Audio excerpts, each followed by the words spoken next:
Deixa eu ver se meu amigo Alberto está aqui conosco. Alberto, você está aqui, Alberto? Vamos achar ele. Tô sim, tô aqui. Ah, e aí, Alberto, como é que você está, meu irmão? Tudo bem? Tudo bem? Você Certinho? sabe, você sabe em que sala eu tô, né?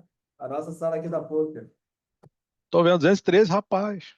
É verdade, rapaz. A única coisa Tá. que continua igual é a gente colocou mais computadores com coisa da FAPERJ, ar, pintou.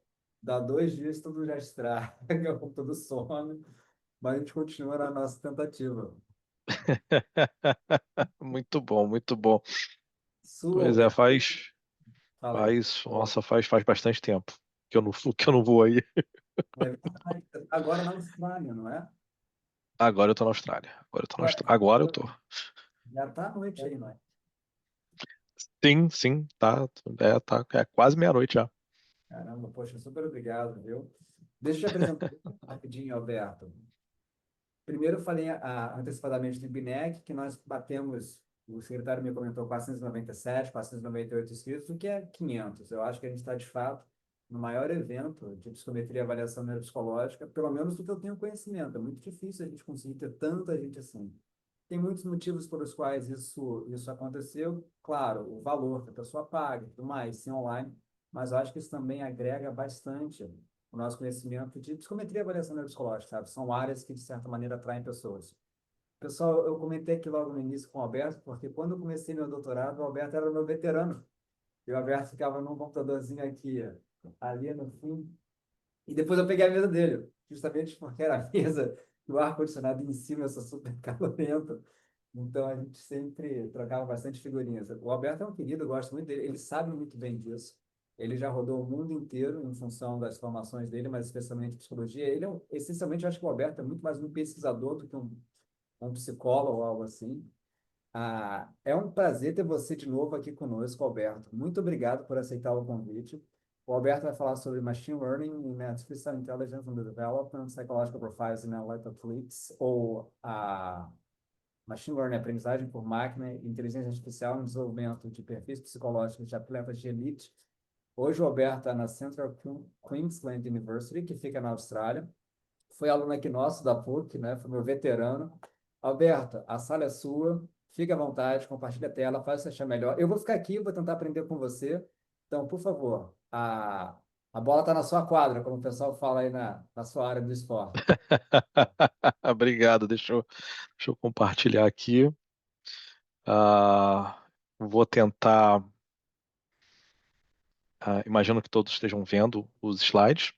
Eu vou tentar otimizar aqui o tempo para a gente poder ver se a gente ganha o tempo, para a gente chegar o mais próximo possível do horário, principalmente porque já são já são 4 anos vivendo fora do Brasil, em países como a Inglaterra e a Austrália. Então, aqui é o contrário. Acho que a galera preza bastante pelo tempo. Então, vou tentar fazer o máximo possível dentro do meu tempo, né? Para não atrasar ainda mais. E aí o tema, a gente, enfim, agradecer ao Luiz pelo convite, né? É sempre muito bom rever não só os amigos, né? Enfim, os colegas de profissão, os amigos, pessoas próximas, mas também falar em português, a minha língua nativa. A gente sente falta, principalmente quando num tópico que a gente gosta, enfim, a gente sente falta de falar português, então ainda bem que eu estou aqui falando português com vocês.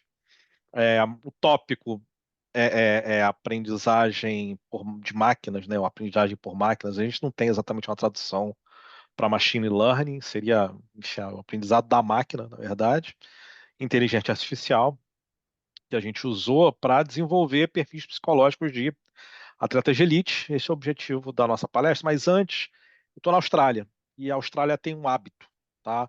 Isso faz parte da cultura australiana, na verdade, faz parte de um programa nacional de reconciliação dos povos indígenas com os australianos migrantes. Então, para a gente começar qualquer reunião, a gente tem que reconhecer a importância dos povos indígenas que fazem parte, que tomaram conta desta terra e que cuidaram dessa terra para que hoje nós possamos viver nela. Então é um momento de agradecimento que a gente sempre faz todas as reuniões, todas as aulas, com o objetivo de prestar os nossos respeitos a todos os povos indígenas australianos, reconhecendo a sua importância. Vou fazer em inglês, porque é o idioma local, né? Então, e pensando aqui a partir da perspectiva dos aborígenes australianos, a gente está falando dos nossos espíritos ancestrais, portanto, o ideal é se aproximar o máximo possível da língua que os espíritos ancestrais vão compreender. Então, vai ser rapidinho e aí depois a gente continua uma questão de respeito ao lugar onde a gente está. Então, é o Acknowledgement of Country. I respectfully acknowledge the traditional custodians of the lands in which we live and learn, and I pay respect to the elders past, present, and emerging. Today, I am speaking from the Eora country, land of the Wangal people, commonly known as Canada Bay in the Sydney metropolitan area. Aqui é onde eu vivo, né? É a região do país Eora, do povo Wangal. E então é importante a gente reconhecer esse povo como o povo originário daqui e prestar os nossos respeitos. Bom, feito isso, né, e prestada homenagem aos povos originários australianos, rapidinho sobre mim, tá? Aproveitar que agora a gente está com as redes sociais, tá? Enfim, tudo aí ativo, muito embora eu não esteja tão ativo assim atualmente, já tem um tempinho, mas eu, enfim, convido todo mundo, pode me marcar, pode entrar em contato comigo pelo Instagram, talvez seja inclusive a forma mais fácil de entrar em contato comigo. É, o meu arroba no Instagram é @albertofilgueiras.phd. Não é difícil, né? albertofilgueiras.phd. Tô lá, pode me marcar, pode ficar à vontade, aproveitar o ensejo. É, eu tenho graduação em psicologia na UFRJ, só para vocês saberem. Eu fiz mestrado em psicologia na PUC. E aí depois eu fiz o doutorado em psicologia com ênfase em neurociências, mesmo laboratório do Luiz, na PUC e com colaboração da Western University no Canadá, né? Então foi minha primeira vez, na verdade foi a primeira vez que eu saí do país na vida. Foi quando fui fazer meu doutorado sanduíche no Canadá. Aí eu volto para o Brasil, enfim, trabalho em universidades brasileiras, trabalhei em algumas universidades no Rio. E aí eu vou para a Católica de Brasília, Universidade Católica de Brasília, fazer o meu primeiro pós-doutorado. Eu fiz um pós-doutorado em Educação Física na Católica de Brasília. E aí depois eu fiz um segundo pós-doutorado em Ciências do Esporte na Universidade de Canberra, na Austrália. E aí foi aí que a coisa desandou, ou andou, não sei, né? Porque é, eu acabei aqui da Austrália, do pós-doutorado, eu acabei indo para a Inglaterra. Morei 2 anos na Inglaterra, onde fui professor universitário na University of Gloucestershire. E aí depois eu retorno aqui para a Austrália para trabalhar na Central Queensland University. Eu sou fellow da Academia de Educação Superior do Reino Unido, né?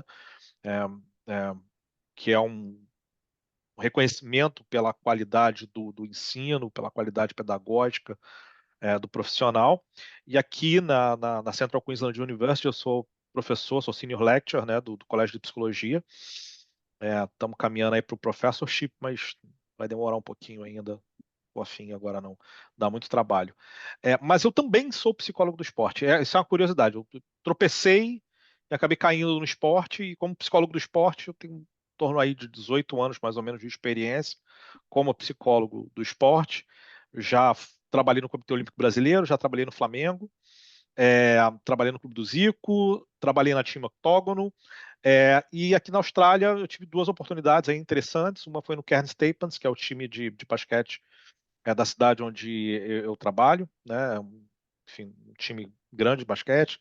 Recentemente a gente teve até um atleta que foi jogar no Golden State Warriors, que trabalhou com a gente ano passado, né? E atualmente eu estou no Dunbar Rovers, que é um time estadual da NPL aqui de New South Wales, que é um time de futebol, né? Então, um time de futebol.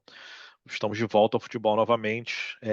Então já vão aí 18 anos de andanças na psicologia do esporte. E aí, como pesquisador, eu sempre tentei aliar essas duas coisas, né? Tanto a psicologia do esporte quanto a pesquisa. tenho um background aí interessante na área de psicometria, né? Desenvolvimento de instrumentos, enfim. Sempre, de alguma maneira, foi meu ganha-pão. E talvez isso tenha trazido como consequência uma perspectiva um pouco mais quantitativa, muito embora eu esteja tentando suprir um pouco essa carência, essa falta de pesquisa qualitativa na minha vida, né, recentemente, mas tenho essa pegada um pouco mais forte da pesquisa quantitativa. É, eu estava vendo a palestra anterior, né, Pode falar. quando é, o Não entra agora se ela professor tá. anterior sinalizou a questão da teoria de resposta ao item, né? É uma área que eu particularmente gosto, é uma área que eu aprecio o uso da teoria de resposta ao item, principalmente na área da psicologia. Acho que é fundamental, né, a gente saber os modelos logísticos, e isso ajuda a gente a entender e ter um outro tipo de raciocínio sobre os dados que a gente está coletando. Bom, muito bem. Então é isso aí, um pouquinho do meu background, só para vocês saberem, e hoje a gente vai tentar olhar rapidinho, né, para algumas dimensões que vão construir um estudo que a gente vem fazendo, né, que, enfim, na verdade esse estudo começa comigo desde o Brasil, desde quando eu era professor na UERJ, e isso veio me acompanhando Brasil, Inglaterra e agora culminando com aqui na Austrália, com um estudo que foi publicado na PNAS, né, na Proceedings of the National Academy of Science, uma das revistas mais prestigiosas aí do mundo acadêmico, né? É, uma parceria com a Universidade de Oxford, com o Karolinska Institute, com a Universidade de Bolonha, com a Aarhus University, então universidades grandes envolvidas, né? Que foi o desenvolvimento de uma inteligência artificial para poder identificar perfis psicológicos de atletas de elite no futebol. Então, rapidinho, o que a gente vai falar hoje é machine learning, psicologia, rapidinho. A gente vai falar de rede neural, que é uma espécie de machine learning, como é que a gente usa isso e por que a gente pode dizer que rede neural é uma inteligência artificial, né? É, os níveis de fit, né? Aquele conceito legal de fit ao modelo. É, para inteligências artificiais e que tipo de pergunta que a gente pode responder na psicologia usando inteligência artificial, em especial redes neurais, mas não só, né? Existem outras formas da gente ver isso. Depois a gente vai, então com esse alicerce, né, com esse background, a gente vai para o problema do desenvolvimento de talentos esportivos. A gente tem esse problema não exatamente na psicologia do esporte, mas no esporte em geral, nas ciências do esporte, isso é uma questão, né? Ou seja, como é que a gente sabe que alguém é um talento esportivo, como é que a gente desenvolve esses talentos.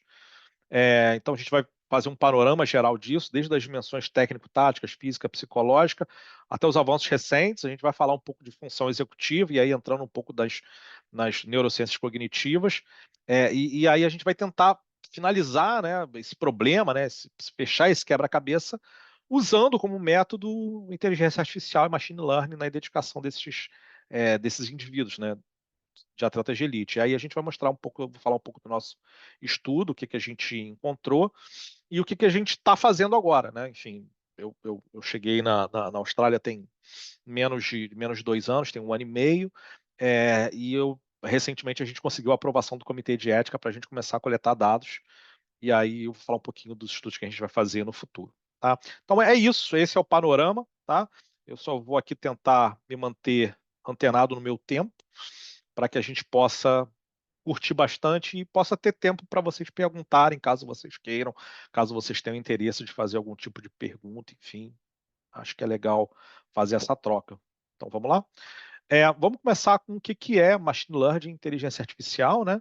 Então, machine learning em psicologia é o uso de algoritmos computacionais. Então, tem um algoritmo específico. Geralmente, esses algoritmos são baseados em probabilidade e modelagens não lineares, tá? Raramente a gente vê a estatística tradicional, né, a estatística linear sendo utilizada em machine learning.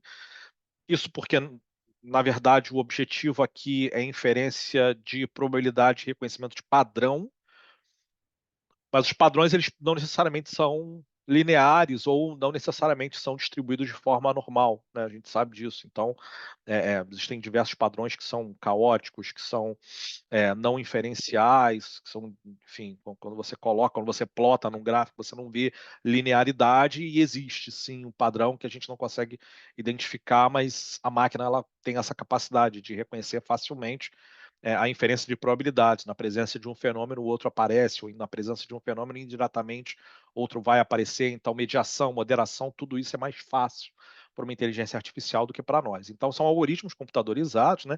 Eles permitem às redes neurais o aprendizado de certos padrões. Então, a gente ensina esses padrões, a gente vai usar os dados empíricos para fazer isso, né? Isso vai facilitar previsão de resultado, classificação, de um modo geral, categorização, principalmente, compreensão de fenômenos que são inerentes às ciências psicológicas, né? Então, quando a gente está falando aqui de machine learning, a gente vai ensinar a máquina, pegando dados empíricos, dados do mundo real, a gente vai ensinar a máquina a reconhecer padrões por frequência e probabilidade, criar classificação, categoria e fazer predição de comportamento, né? Então, olha, tem isso aqui. Qual o comportamento que vai ser gerado a partir disso, né? E aí a máquina ela vai conseguir usar múltiplos fatores de maneira não linear para poder fazer essas previsões, né? Quando a gente fala especificamente de rede neural, né, a rede neural ela é um conjunto de análises inspiradas na estrutura do cérebro, mas ela não deixa de ser um machine learning. Você está ensinando a máquina, mas é como se a máquina ela tentasse reproduzir um cérebro humano, tá? Então a gente vai ter os nodos, os pontos, né?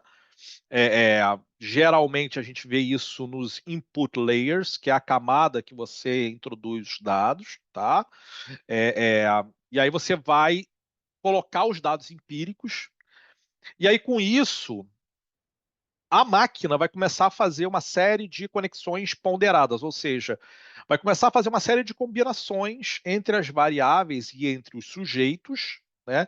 Geralmente a gente chama de hidden layer, tem a ver com a força da predição de uma pseudodimensão, não é exatamente uma dimensão do jeito que a gente considera em análise fatorial, né? É dimensão no sentido de combinação de variáveis. Então, se você tem dois itens de uma escala, a combinação desses dois itens pode ser considerada uma pseudodimensão, né? E ela vai derivar isso a partir de uma função não linear de ativação, geralmente uma sigmoide ou uma função tan, né? Que são as duas mais comuns da gente ver em redes neurais. Você pode escolher, enfim, tem uma série de outras opções, mas basicamente é isso que a gente tenta fazer, né?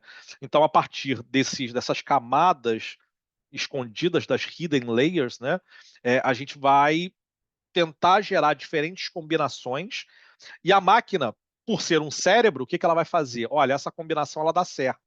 Eu consigo fazer a previsão correta ou adequada do output do output layer, que é a última camada, a camada do resultado. Então, como eu estou obtendo sucesso usando essa combinação aqui, então ela vai ficar presente na hidden layer. Todas as outras combinações que não obtiveram sucesso na hora de fazer essa previsão, ele vai descartando e criando outras combinações, né? Então vai fazendo um processo de recombinação de variáveis até conseguir o modelo ideal para fazer a previsão do output layer baseado nos dados empíricos que você apresentou do input layer, né? Então, com isso, a própria inteligência artificial ela faz um resampling, né, geralmente por bootstrapping, então vai colocando e tirando sujeitos para criar novas amostras e vai continuar testando isso numa permutação aí de 5.000 vezes, 10.000 vezes, 1.000 vezes, depende daquilo que o pesquisador vai pedir, e ela vai fazer isso uma quantidade X de vezes, tentando obter sempre o melhor resultado possível, baseado nas variáveis que ela recebeu, as informações que ela recebeu. Então, um exemplo aqui disso que eu tentando trazer, né? Por exemplo, se eu tenho, por exemplo, itens de uma escala de personalidade e comportamentos digitais nas redes sociais. Então, o que as pessoas fazem nas redes sociais e itens da escala de personalidade, né? na Hidden Layer, o que você vai ter vão ser as combinações disso. Então, os itens só de abertura e os itens só de neuroticismo, se for um Big Five, por exemplo, né? Ou então o número de likes num determinado conteúdo e um determinado item de personalidade. E aí você tem todas as combinações possíveis na Hidden Layer, usando resampling, ou seja, usando permutação de amostragem. O software, a inteligência artificial vai excluindo ou não essas combinações que estão no hidden layer, até você ter o output layer, que é aquilo que você deseja, né? De repente você quer ali encontrar um perfil de gênero. Ó, homens e mulheres, como é que eles se comportam nas redes sociais? Será que eu consigo prever homens e mulheres? Ou qualquer outra variável categórica ou mesmo contínua, será que eu consigo prever usando essa inteligência artificial? Então, é isso que a gente tenta fazer, né? Ou seja, eu diria que é uma forma muito complexa de fazer algo que a gente sabe fazer há muito tempo, que são as análises discriminantes, né? Que, ou, enfim, regressões logísticas, em que você tem variáveis discretas e você está tentando prever variável discreta com variável contínua, né? É quase que isso, mas de uma maneira não linear, usando uma inteligência artificial. E a partir do momento que você tem essa inteligência artificial constituída, né, você pode aplicar isso para novas amostragens, um alto grau de certeza de que essas novas amostragens vão ser classificadas de acordo com os padrões anteriores, né, com os padrões encontrados nos dados anteriores. Então, isso facilita o conceito de reprodutibilidade que a gente tem lutado tanto e brigado tanto na psicologia, né? Então, existem alguns padrões, né, em termos de acurácia das inteligências artificiais, quando a gente está falando de redes neurais. Então, por exemplo, quando você tem uma rede neural que consegue acertar 85% dos resultados, consegue ter uma precisão de acima, maior ou igual a 85% dos resultados, a gente diz que tem uma alta acurácia, né? Entre 70% e 85% a gente diz que tem uma acurácia moderada, e abaixo de 70%, né, de precisão, a gente pode dizer que está quase que na chance, né? É quase aleatório, é quase sim ou não. E isso não é o desejado pela gente, né? Quando a gente está pensando em desenvolver uma inteligência artificial que tem como propósito a previsão ou a predição de comportamento humano, né? Então, a chance não é lá muito boa em termos probabilísticos para a gente trabalhar. A gente está buscando aí de acurácia moderada a acurácia alta, tá? Então, para vocês entenderem mais ou menos como é que a gente pode usar esse troço todo que eu acabei de falar, enfim, é, da melhor maneira possível dentro das pesquisas em psicologia, trouxe alguns exemplos, né? Então, por exemplo, esse é um exemplo de estudo de alta acurácia, de precisão elevadíssima, né? Então, esses pesquisadores eles usaram machine learning, né? E basicamente eles utilizaram a quantidade de likes a certos conteúdos no Facebook, combinaram isso com o gênero dos participantes, e isso foi capaz de prever traço de personalidade, abuso de substância, atitude política e saúde física. Ou seja, aquilo que as pessoas curtiam no Facebook, combinado com o gênero, combinado com outras variáveis, era capaz de fazer previsões sobre comportamentos sujeitos, sobre abuso de substâncias, é, ideologia política, o que a gente sabe, né? Então é quase que uma IA validando aquilo que que as outras IAs ou os algoritmos das redes sociais fazem, né? A IA está validando isso, né? Mas também a saúde física, o que é bastante interessante, né? É, o nível de precisão desse estudo girou em torno de 85 a 91% de acurácia, de precisão, em relação às variáveis que foram utilizadas. Então, esse é um exemplo aí, em termos de alta acurácia para a previsão de personalidade e diferenças individuais. O que significa que aquilo que a gente faz nas redes sociais muito provavelmente revela bastante, muito mais do que a gente gostaria, sobre os nossos comportamentos. A gente é alvo fácil, a gente sabe disso, né? E esse estudo, que é um estudo de 2015, então tem um estudo que já tem 10 anos, já mostra isso, né, em relação ao uso de machine learning em psicologia.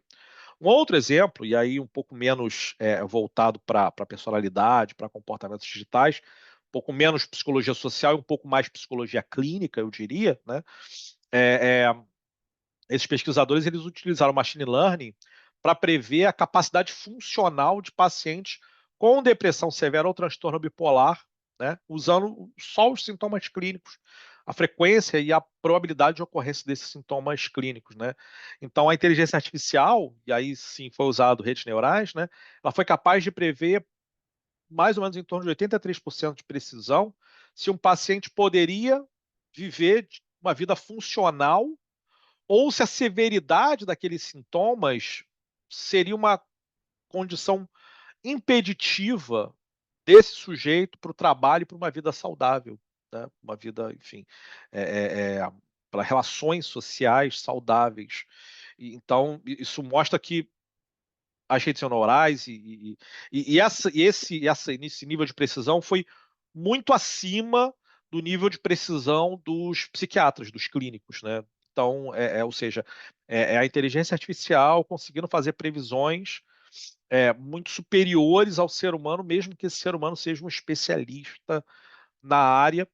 Obviamente que é uma inteligência artificial desenvolvida, não confundir os modelos atuais de grande linguagem, né, que eles chamam, que são o ChatGPT, o Copilot, etc., que eles utilizam probabilidades de linguagem, basicamente, né, combinações de palavras a partir de probabilidade, que é diferente do que está sendo feito aqui. Aqui é uma rede neural construída especificamente para esse propósito, com esses dados empíricos, né? Então, tentar não confundir essas coisas. Mas esse uma demonstração do poder que a gente tem em relação a machine learning, né? E tem mas também tem outras questões que aí, enfim, a gente também pode debater sobre o uso de inteligências artificiais, enfim, uso desses modelos que a gente tem visto de aprendizagem de máquinas. Por exemplo, nesse estudo, eles tentaram usar padrões de movimento do mouse e o tempo de reação a perguntas aleatórias ou fora de contexto para detectar se uma pessoa estava mentindo ou não num teste de autoidentificação, né? Então, tinham perguntas como, por exemplo, você é o Alberto? É, você é professor? E aí tinham perguntas aleatórias do tipo, seu signo é leão, sabe? Algumas perguntas tinham sido previamente combinadas, né, com pessoas que eram mentirosas, né? Então, participantes que eram convidados a serem mentirosos, então algumas perguntas eram combinadas, mas tinham outras perguntas que não eram combinadas, né? Os caras não sabiam, então eles tinham que inventar na hora.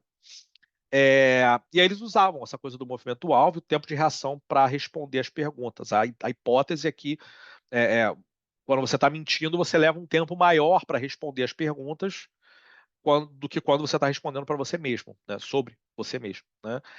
Mas a inteligência artificial só conseguiu 68% de acurácia nesse teste, mostrando que, apesar de ter sido melhor do que 50%, né, que é, enfim, aleatório, a inteligência artificial teve dificuldade em detectar mentiroso, principalmente mentiroso digital ali. Movimento de mouse, tempo de reação, não foi tão bom assim quanto a gente poderia imaginar. Então, a própria inteligência artificial tem dificuldade de detectar mentiroso, quanto mais, enfim, nós mesmos, né? Pelo menos no meio digital, é isso que acontece. O que mostra que, muito embora machine learning e as redes neurais e as inteligências artificiais com o propósito de pesquisa estejam avançando, elas ainda não estão é, chegando em alguns tópicos da psicologia aos níveis que a gente gostaria. Em outros, sim, outros ainda não. E aí é uma questão de construir cada vez mais e cada vez melhor inteligências com maior poder preditivo, né? Mas, basicamente, o que a gente pode fazer com esse tipo de análise? A gente pode classificar e categorizar participantes, show de bola, prever comportamento baseado em dimensão psicológica, isso é ótimo, é o grande propósito da inferência estatística na psicologia, identificar padrão de pensamento e comportamento, isso que a gente está buscando quando a gente faz análise de redes neurais, né? Só que agora eu vou dar um pulo nos esportes para a gente entender um pouco do contexto da pesquisa que a gente desenvolveu, né? Primeira coisa é que no início dos esportes, de um modo geral, na maioria dos seus esportes, Os treinadores, os profissionais das ciências do esporte, eles acreditavam que as dimensões técnicas e táticas eram as mais essenciais possíveis para um bom atleta. Então, o bom atleta é aquele que é bom tecnicamente e conhece do seu esporte, da sua modalidade esportiva, e é isso. Então, um corredor que tem a biomecânica adequada vai ser o corredor mais rápido, né? O jogador de futebol que tem um maior domínio sobre a bola vai ser o melhor jogador de futebol, né? Então, esse era o padrão durante muito tempo, né? Inclusive, a gente pode discutir um pouco sobre isso, porque quando a gente olha, por exemplo, para a iniciação esportiva e aquilo que a gente chama de especialização precoce, se isso for verdade, né, se essas dimensões técnicas e táticas foram as melhores para determinar se um atleta vai ser bom ou não, então quanto melhor esse atleta começar, melhor, né? Quanto mais jovem, né, esse atleta começar, melhor. Quanto antes começar, melhor. Mas isso não é o que as evidências apontam. Pelo contrário, as evidências sugerem aí que você precisa começar a levar a sério, você vai se especializar no esporte a partir dos 14 ou 15 anos de idade. Antes disso, geralmente a tendência é o não sucesso, por mais que você pratique por muito tempo, né? A questão é que, do ponto de vista técnico e tático, existem outras coisas que estão envolvidas, que não só isso, tem a ver com maturação, tem a ver com desenvolvimento, e então não dá para você determinar talento esportivo usando somente as dimensões técnico-táticas. E isso foi o que rapidamente as ciências do esporte perceberam, quando a partir da década de 1970, né, o que acabou acontecendo é que houve um aumento da velocidade do esporte, principalmente dos esportes com bola, e aí eu estou colocando tênis, o futebol, o basquete, e aí a figura do preparador físico começou a ser mais frequente, porque eles começaram a entender que elementos como estresse fisiológico, controle de carga de treinamento, né, fortalecimento da musculatura, nutrição, isso começou a ser preponderante na performance esportiva, e esses elementos eles são fundamentais para a gente entender o esporte do jeito que a gente entende hoje. Inclusive, hoje a gente não consegue imaginar um clube, né, de futebol, de basquete, de vôlei, seja lá o que for, sem o seu preparador físico, sem o seu nutricionista, sem o seu fisioterapeuta, sem o seu médico. São as dimensões físicas do esporte. Só que aí, olha só que coisa curiosa, né? Muito embora a psicologia do esporte seja uma ciência há mais ou menos em torno de 130 anos, os estudos seminais aí datam do final do século XIX, a gente teve muitos altos e baixos, né? A gente falhou diversas vezes em encontrar os famosos invariantes psicológicos da performance esportiva. Tem muita gente que fala que é ansiedade esportiva, tem muita gente que fala que é motivação, tem muita gente que fala que é isso, né? A gente usou teste de personalidade para burro, a gente pensou em habilidades socioemocionais. Tudo isso foi testado ao longo desses 130 anos, com alguns sucessos e alguns insucessos, né? E aí na imagem, por exemplo, o primeiro psicólogo do esporte a trabalhar na seleção brasileira de futebol que se tem notícia, João Carvalhais, que está no centro da foto, né? À esquerda da foto está ninguém menos do que Pelé. E uma das coisas que João Carvalhais fazia, ele era um psicometrista do ISOP. ISOP, o Instituto da Fundação Getúlio Vargas, é o Instituto de Psicologia da Fundação Getúlio Vargas, né? Isso na década de 1950. E aí, olha só que loucura, né? Quando o João Carvalhais vai trabalhar na seleção brasileira, ele faz avaliações psicológicas com testes padronizados, do jeito que a gente conhece. E o que ele vai dizer é que, por exemplo, o Garrincha era imaturo demais e, portanto, não poderia ter a responsabilidade de jogar e ganhar uma Copa do Mundo, tá? Isso foi uma das coisas que foi dita pelo João Carvalhais e, obviamente, ele falhou miseravelmente na previsão dele do ponto de vista de performance esportiva.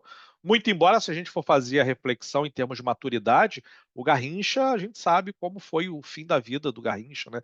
Então, não sei se ele estava errado do ponto de vista da psicometria ou da avaliação de personalidade, mas certamente ele esteve errado quando ele tentou fazer essa inferência para a qualidade desse atleta dentro do campo. E aí realmente ele falhou miseravelmente, né? Então a gente sempre teve essa dificuldade de olhar a performance esportiva, né? E tentar encontrar quais são as dimensões psicológicas que realmente são preponderantes e que realmente diferenciam um atleta de elite no esporte para atletas não tão de elite. Então a gente bateu cabeça durante muito tempo, até que em 2012 sai um artigo de um grupo do Karolinska Institute da Suécia. Foi um estudo do Torbjörn Westberg, é, que era aluno de doutorado do professor Predrag Petrovic, ambos do Karolinska Institute. E eles desenvolveram um estudo basicamente comparando atletas das divisões mais baixas, da quarta divisão da Suécia, com atletas da primeira divisão da Suécia, e eles testaram função executiva. Eles falaram, não, função executiva parece que faz algum sentido, né? Quer dizer, tem a ver com tomada de decisão, tem a ver com resolução de problema. Parece que esportes como futebol, né, demandam muita resolução de problema, demandam muita velocidade de processamento, então provavelmente vale a pena a gente investigar esse negócio. E eles estavam certos, né? De fato, deu uma diferença abismal, significativa entre atletas de elite e atletas da quarta divisão do campeonato sueco, né? Então, ok, mas aí tem um problema. Tamanho amostral, a gente sabe que tamanho amostral é um problema, né? Então, o tamanho da amostra dos pesquisadores suecos foi pequena e ambos, né, os grupos eram de jogadores de futebol, então a gente tinha também esse problema. Outros estudos vieram tentando reproduzir os resultados foram, é, é, é, na sua maioria das vezes, reproduzidos com sucesso, né? É, e aí a gente começou a tentar desenvolver um modelo cognitivo de como é que isso poderia funcionar, né, dentro do futebol. E como é que isso poderia aparecer dentro do futebol? Então, pensando do ponto de vista do esporte, a gente pode pensar que tanto a velocidade quanto a imprevisibilidade do futebol, né, é um esporte muito rápido, muito dinâmico, muito ágil, né, eles exigem um alto grau de velocidade de processamento, simulação mental, então você precisa simular diferentes possibilidades, né, e criatividade. Só que a base da criatividade é essa reorganização dos elementos que você já conhece. Então, é, é, o que aconteceu foi que em 2023, portanto tem 2 anos, a gente publicou um artigo que a gente propôs um modelo teórico que poderia permitir a gente a integrar todas as funções executivas para aplicar isso à previsão de comportamentos dentro do campo de futebol, né? Então, esse foi o modelo que a gente desenvolveu, tá? Enfim, tá publicado na BMC Psychology. Então, a gente tem ali memória de trabalho, flexibilidade cognitiva e inibição como essas funções executivas de baixa ordem ou centrais, né? E a gente vai encontrar algumas relações ou correlações é, dessas dimensões a partir tanto de mediações quanto relações diretas, né? Então, por exemplo, memória de trabalho a gente sabe que está associado à capacidade de fazer gols, né? Então, marcar gols. Um bom atacante é um cara que tem uma boa memória de trabalho, né? Memória de trabalho visoespacial. Só que ele também vai ter, né? E aí, num conceito de moderação, ele também vai ter uma boa capacidade de planejamento e inteligência fluida. Isso é fundamental também, né?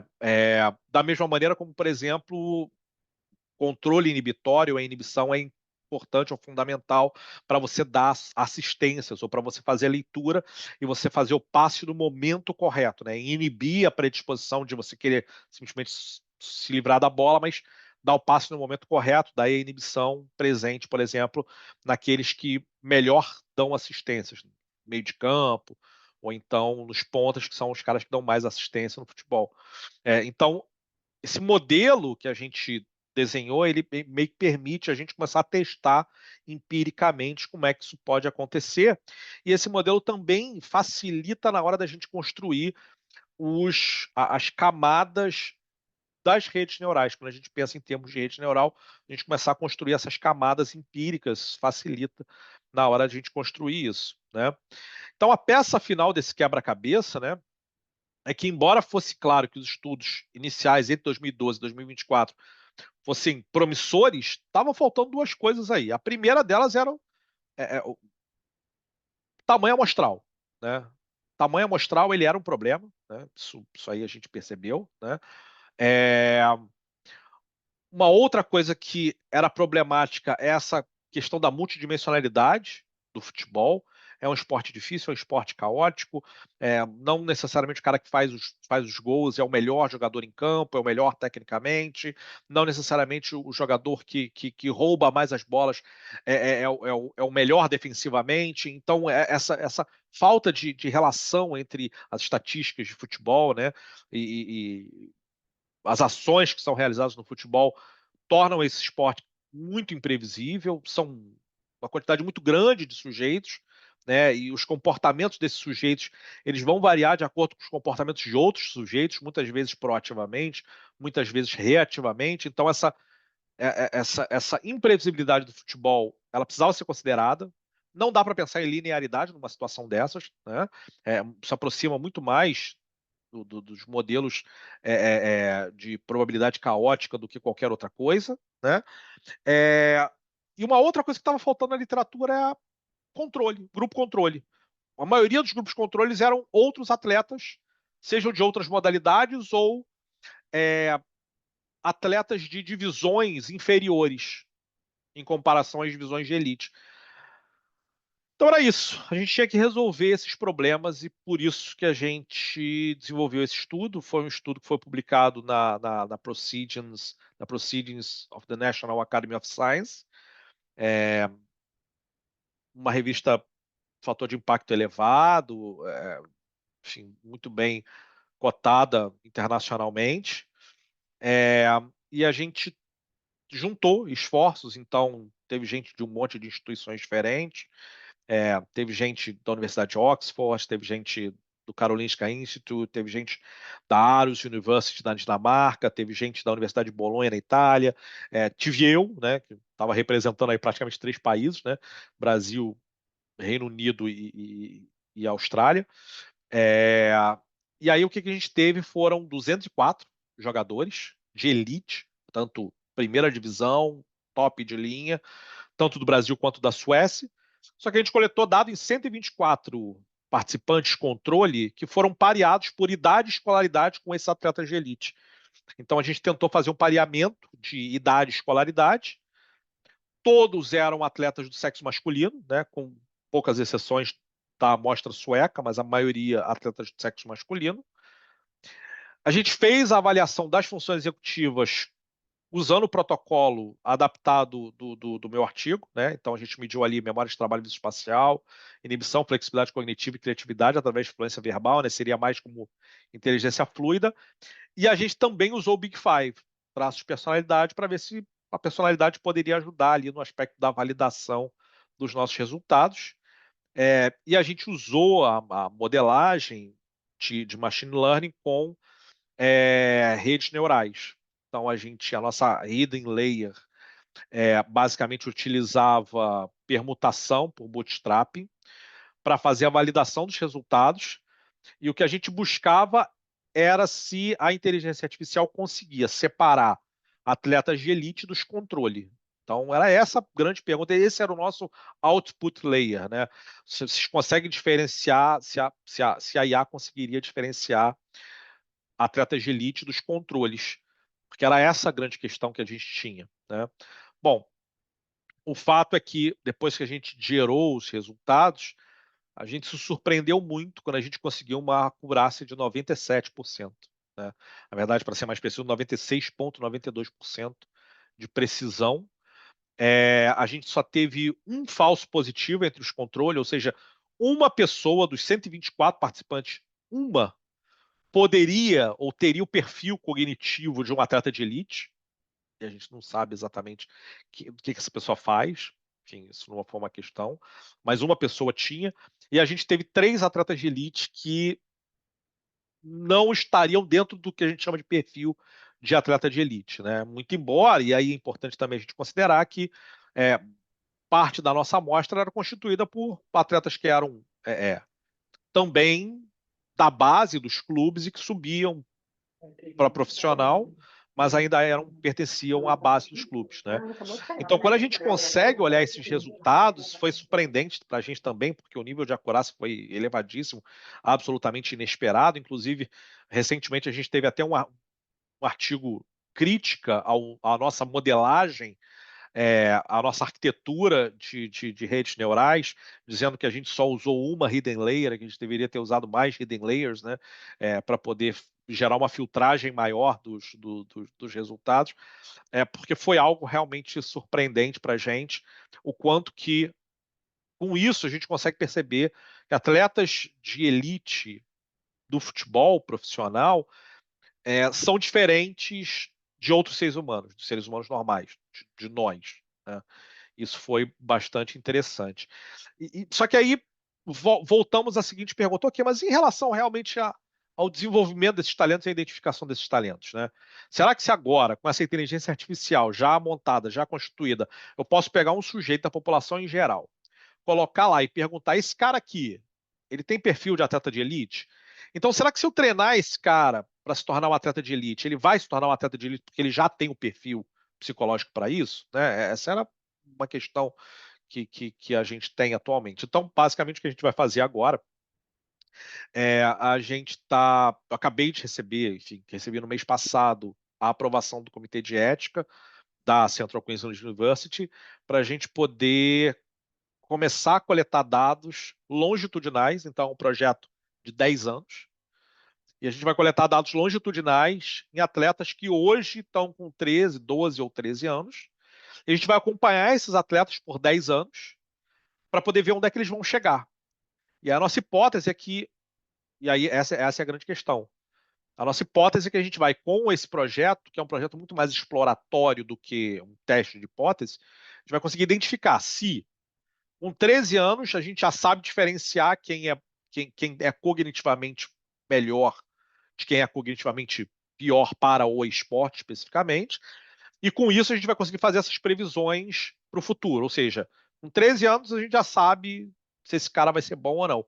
Ou se o método de treinamento, a qualidade do treinamento, a qualidade da estrutura da instituição, do clube, da escola, seja lá o que for, vão influenciar no desenvolvimento desse sujeito, de modo que quando ele chegue no ponto de se tornar um atleta de elite, ele tem as capacidades cognitivas necessárias, mas que não necessariamente ele tinha quando ele tinha 12, 13 anos de idade, né? Então, essa é meio que a pergunta que a gente está fazendo, é uma pergunta que a gente chama de egg or chicken. Quem é que veio primeiro, né?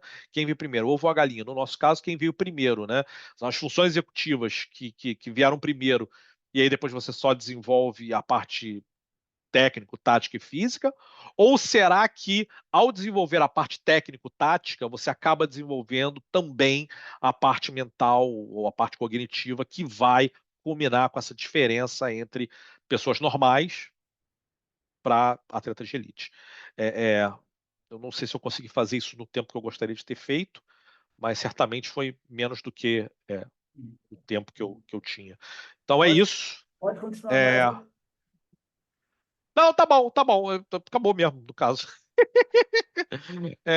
Enfim, me sigam no Instagram, podem marcar. E obrigado a todo mundo. Se vocês tiverem perguntas, enfim, eu vou ficar muito feliz de poder compartilhar os meus pensamentos aí. Obrigado, é isso. Bom, palestra. Deixa eu fechar aqui a porta para. Primeiro, eu quero te dar os parabéns, Alberto, e fazer. Vai ser rapidinho, Daniel. Vai ser rapidinho, é só para a gente interagir com o Alberto, porque ele deu uma palestra que foi, pô, maravilhosa. Eu tenho duas perguntas, Alberto.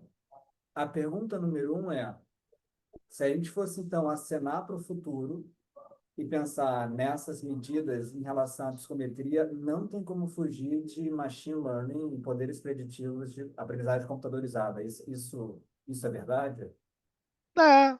Pode fazer o que você quiser no final das contas. Eu penso o seguinte: de novo, é só mais uma ferramenta. Da mesma forma como a gente usa a inferência bayesiana, da mesma forma como a gente usa teoria de resposta ao item, a gente também vai usar é, é, machine learning.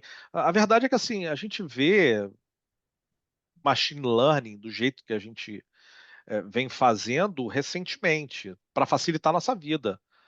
Mas esses institutos de avaliação, por exemplo, essa galera que faz IELTS, TOEFL, enfim, essas instituições, elas usam teoria de resposta ao item para fazer inferência de nível de item, né, dificuldade de item, e encontrar o traço latente do sujeito, né, o nível de aptidão do sujeito em habilidade, há 50 anos, há 40 anos. Então, isso não é exatamente uma novidade, mas eu acho que o termo inteligência artificial ele tem um impacto por conta dessas novas tecnologias linguísticas que a gente tem visto. E aí, com isso, essa coisa meio que, nossa, caramba, que surpreendente. Mas não, a gente vem fazendo isso há muito tempo. Quando a gente ensina, quando a gente faz a nossa boa e velha sintaxe no R, que a gente senta lá no R para fazer a sintaxe. A gente automatiza a sintaxe numa macro. Isso é a máquina, isso é machine learning. Você está ensinando a máquina a fazer o troço dependendo do input que você dá. A única diferença nesse caso é que a gente está usando isso para categorizar, né, sujeitos para o bem e para o ruim, aí eu não sei, aí a gente tem que discutir questão ética sobre isso. Mas no final das contas é isso, assim, é a máquina, só que a questão é essa: máquina consegue perceber padrão com melhor acurácia e precisão do que a gente.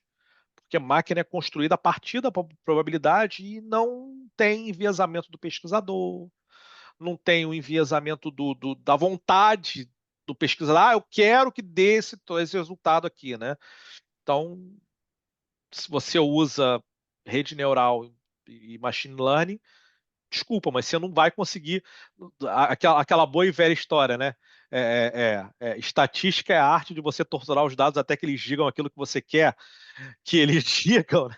Você não consegue fazer isso com a máquina, porque a máquina não está nem aí se quer ou não determinado resultado. Ela vai te dar o que ela vai te dar, né? Então, eu já tentei usar essa técnica com outras coisas, em outras dimensões, nossa, as acurácias ridículas. Enfim, eu consegui outro dia eu estava fazendo uma acurácia de 48%. Eu falei, pô, tá pior do que se eu jogar uma moeda. Se eu jogar uma moeda e der cara ou coroa, eu consigo mais precisão do que o modelo que eu estou propondo. Então, esquece essa porcaria, entendeu? Então, é isso, né? Ao passo que se eu usando estatística tradicional, estava conseguindo o resultado que eu queria. Eu falei, não, então vou publicar a estatística tradicional, linear, tá? Deixa eu aproveitar, deixa eu fazer uma pergunta, Alberto. Eu sei que você trabalhou no Flamengo, não foi? Por muito tempo. Foi. Como psicólogo do esporte, é fato. Você tem um interesse enorme nessa área. E eu queria que você, pelo menos, 2 minutinhos, tá? Tem muita diferença no investimento em relação à psicologia aplicada ao esporte aí onde você está agora, na Austrália, quando contrastado a sua experiência aqui no Brasil, ou na média são parecidos? Toda a mesma porcaria, ninguém tem dinheiro para nada aqui, né? Quando você fala de esporte, ninguém tem dinheiro. Todo mundo tem dinheiro para pagar atleta, mas ninguém tem dinheiro para pagar pesquisa. Pesquisador, ixi, não. O que acontece, na verdade, curiosamente ou não, você tem mais.